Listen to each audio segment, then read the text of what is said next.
समस्याएं सब रही अभी तो यहाँ तो परिवार आने वाले लेटरिन करने कहाँ जाएंगे ज्वार खेत में। जेवर प्रेस के सभी दोस्तों को मेरा नमस्कार। दोस्तों, आज मैं आरआर साइट पर आया हूं जहां पर कि पहले चरण के विस्थापित गांव को बसाया गया है और यहां आने का आज कारण यह है कि लोगों के सामने कुछ समस्याएं आ रही हैं। लोगों से बात करेंगे, उनकी समस्याएं जानेंगे और उनसे जानेंगे कि कैसा चल रहा है उनका यहाँ रहना सहना। सबसे पहले मैं आपको दिखा दूं कि जब मेरी शुरू में ठेकेदार से बात हुई थी तो सबसे पहले उन्होंने कहा था कि हम सड़कें जब देंगे, जब हम यहाँ से जाएंगे पूरा निपटा के, तो सड़क सबसे बेहतर दिखाई जाएंगी। मैं समीर से बोलूँगा ज़रा सड़क दिखाएं। सड़क की हालत ये है कि अगर कोई गाड़ी अगर 20 की स्पीड से भी निकल जाए तो वो शायद पलट जाएगी और पूरी तरह से रास्ते में गड्ढे हो रहे हैं, पत्थर हैं।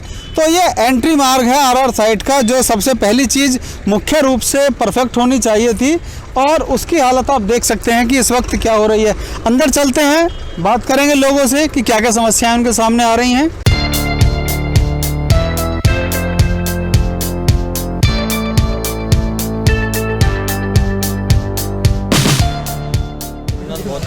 एंट्री के बाद में सबसे पहले गांव रोही का जो एक पॉकेट 1 है रोही नाम से, उसमें आया हूं और रोही गांव के लोग यहां पे खड़े हुए हैं। हाँ जी, अभी सुनने में आ रहा था कि समस्याएं बहुत ज़्यादा आ रही हैं यहाँ पर। क्या क्या समस्याएं सामने आ रही हैं? समस्याएं सब रही अभी तो यहाँ तो उनको सुविधा तो कहीं ना है, न सीवर की व्यवस्था, न काई की, न और बिजली को जो है कनेक्शन है 12,000 रुपये ले जा रहे हैं। कहाँ सुन रहे हैं कोई काय की, यहाँ कोई काय की ना सुन रहा। तो पैसे नहीं गिरे अभी ऐसा गवर्नमेंट तो समस्या यह है, एक तो मेन रास्ता है वो आप भी देख के आए हो, रास्ते की कोई सुविधा नहीं है, गड्ढे हो चुके हैं, 2-3 बार ट्रैक्टर पलट चुके हैं हमारे, डस्ट खराब हो जाता है। अभी सबसे पहले एंट्री पर यही बात मैंने आपको बोली थी कि जो एंट्री का मार्ग है उसी की हालत ये है कि वही पूरी सेक्टर की जो भूमिका है वो बता देता है जी। और दूसरी समस्या हमारी है सीवरों में। हमारा एक मकान इधर है जिसका सीवर फूटे हुए हैं, वापस पानी आ रहा है उनमें, हमारे मकान नहीं बन पा रहे, नींव खुदती है, पानी आ जाता है। तो बहुत ज़्यादा समस्या सीवर की सबसे बड़ी समस्या है, वो मेन गटर नहीं बना के दे रहे हैं। अभी मेन गटर का ये पूछा था कि कहाँ है, लेबर कहती है इनकी अथॉरिटी वालों की कि अभी टेंडर नहीं उठा है उसका, मेन गटर का बड़े वाले का। और काफ़ी दिक्कतें हैं हमें। परिवार आने वाले लेटरिन करने कहाँ जाएंगे ज्वार खेत में, हमारे पास ना रहे। ये समस्या है, अभी चली ना, गटर ना चले, परिवार आ रहे हैं हमारे, क्या करें, मजबूरी है हमारे पास। हमारे खेतों के पेड़ पौधों का मुआवजा नहीं आया, आपत्ति लगा दी थी लोगों ने, उनका निवारण नहीं हुआ है। और बहुत बोरिंग हैं, पेड़ हैं, ट्यूबवेल हैं, उनका पैसा रुका पड़ा है, कोई पैसा नहीं डाला। 5-5 लाख रुपए जो हमें 6,61,000 हैं किसी के जो बन रहे हैं, वो पैसे भी हमारे अभी अधूरे पड़े हुए हैं, वो नहीं आए हैं। किसी के दादी के पड़े हैं, किसी के भाई के रुक गए हैं कि 2 के डाल दिए, 4 के रोक दिए हैं। कोई यानी कि कोई सुनवाई नहीं है, निवारण। अब अथॉरिटी वाले भी नहीं आते। जब गांव वहाँ से उखाड़ा था तो एक दिन में 2-2 गाड़ी तो पुलिस की आती थी भर के, RAF वगैरह लेके आते थे, डंडा ले लेके ज़बरदस्ती मकान घेरे गए थे। 2 महीने मकान हमारा गांव खाली कराने के बाद आज समस्या ये हो गई है कि यहाँ कोई देखने वाला नहीं है, हमें ना सुनने आता है, ना कोई सुनवाई है यहाँ, और छोड़ दिए हैं भगवान भरोसे, कोई कुछ भी हो। अभी पीछे मकान चटके थे और आप पहले भी आए थे और काफ़ी नुकसान हुआ था, किसी ने कोई सुनवाई नहीं करी और ना किसी का कोई मुआवजा दिया यहाँ मकान गिरने का, ढहने का, क्योंकि यहाँ बढ़त में ज़मीन दे दी थी और अब कोई हमारी सुनवाई नहीं हो पाई है और ना कोई आता है।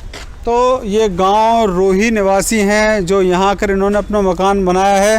तो अभी आपने सुना इनकी समस्याएं, तो इन्हें ज़रूरत है कि इनकी सुना जाए। मेन गटर और मेनली जो गटर की प्रॉब्लम है वो इनके सामने ज़्यादा आ रही है। लोग गटर खुदवाने के लिए मजबूर, टॉयलेट की व्यवस्था नहीं हो पा रही है। बिजली की समस्या के बारे में अगर बात करें तो बिजली घरों में आ गई। बिजली की समस्या ये है कि जो वहाँ के कनेक्शन थे, वहाँ के कनेक्शन कटा दिए हैं लोगों ने, लेकिन अब ये कनेक्शन नहीं दे रहे, वहाँ से पीडी नहीं दे रहे वो, कि वहाँ से कनेक्शन ये नहीं बता रहे हैं कि भाई ये ख़त्म कर दिया है आपका, यहाँ बिल हमने भर दिया वहाँ का, लेकिन वहाँ से वो लिख के नहीं दे रहे कि आपका भर गया है। यहाँ कनेक्शन देते नहीं जब तक वहाँ से लिख के नहीं आएगा बंकापुर से।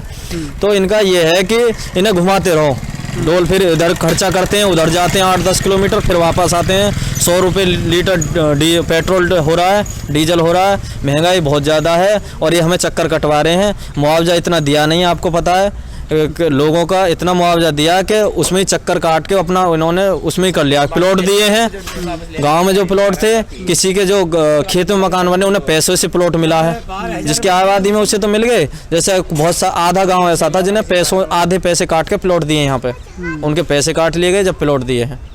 तो ये गांव रोही वासी हैं। दूसरे सेक्टर में चलते हैं, वहाँ जानेंगे लोगों की क्या समस्याएं हैं। चलते हैं नगला गणेशी की तरफ। तो दोस्तों आरआर साइट पर मकान बनाए जा रहे हैं। जो गांव विस्थापित हुए थे वो सभी लोग यहाँ बसाए गए हैं। समीर एक बार जरा कैमरा घुमा के दिखा दो कि चारों तरफ मकान बन रहे हैं। ये मेरे राइट साइड में नगला छीतर गांव है जो कि बसाया जा रहा है। इसके अलावा राइट साइड में नगला गणेशी है और जहां हम अभी गए थे वो रोही सेक्टर था। तो आप सभी को ये ताज़ा अपडेट देने के लिए आज मैं यहाँ आरआर साइट पे हूँ। आप देख सकते हैं पूरा का पूरा शहर यहाँ पर बनकर तैयार है। लोगों के अपने कुछ समस्याएं भी सामने आ रही हैं तो उनका निस्तारण भी कराया जा रहा है प्रॉपरली। अब यदि कोई समस्या इस तरह की है तो सक्षम अधिकारी हैं, उनको चाहिए कि लोगों की समस्या सुने और उनका निदान कराएं। समीर खान के साथ चंचल कुमार शर्मा, जेवर प्रेस के लिए।